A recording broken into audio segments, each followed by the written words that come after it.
And how long had it been going on? By the time the first hints of dawn crept over the horizon, I knew I couldn't confront her empty-handed. I needed more than suspicion.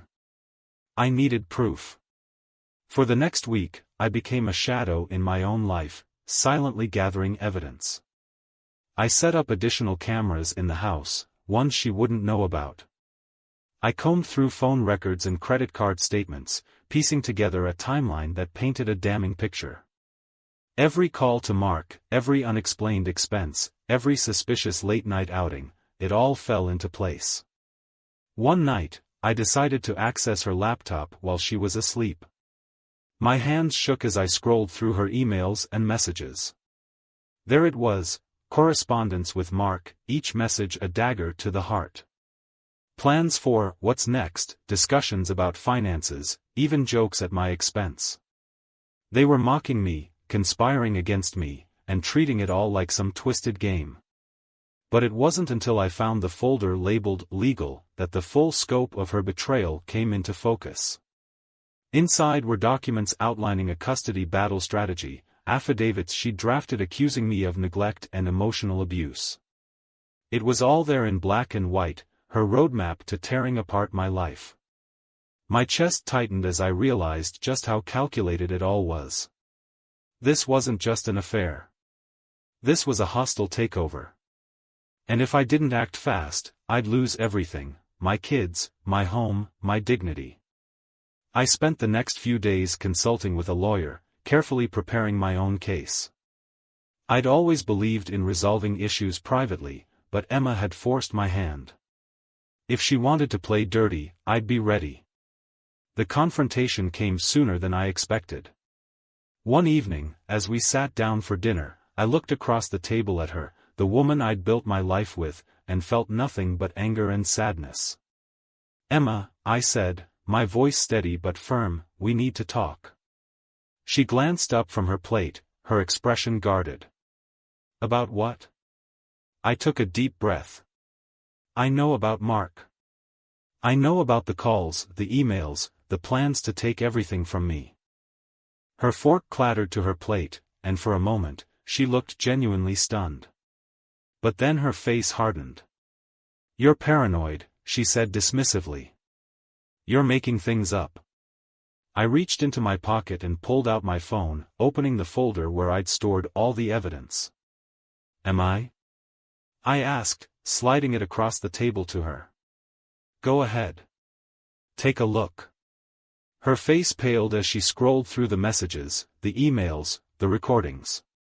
For the first time, she was speechless. "How could you?" I asked, my voice breaking.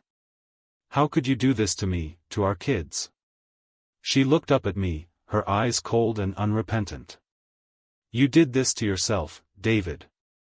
You were always so distracted, so oblivious. You made it easy." Her words cut deeper than any of her lies.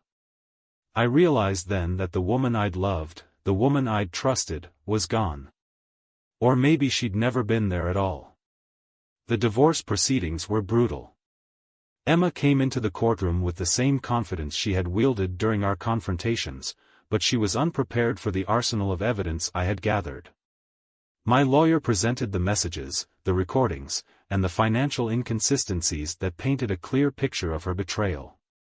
Each piece of evidence chipped away at her defense, leaving her visibly shaken. The turning point came when the judge reviewed the folder labeled legal, which included Emma's drafted affidavits accusing me of neglect and abuse. My lawyer countered these accusations with surveillance footage from our home, showing me actively involved in the lives of our children, helping with homework, cooking meals, and spending quality time. The judge's stern expression never wavered as he compared the evidence with Emma's claims. Emma's demeanor changed drastically as the case progressed. Her initial bravado dissolved into desperation. She resorted to tears and emotional outbursts, claiming that she had been under immense stress and that her actions were a result of feeling unseen in the marriage. But the judge's patience was wearing thin. When the recordings of her conversations with Mark were played, the courtroom fell silent. Her cold,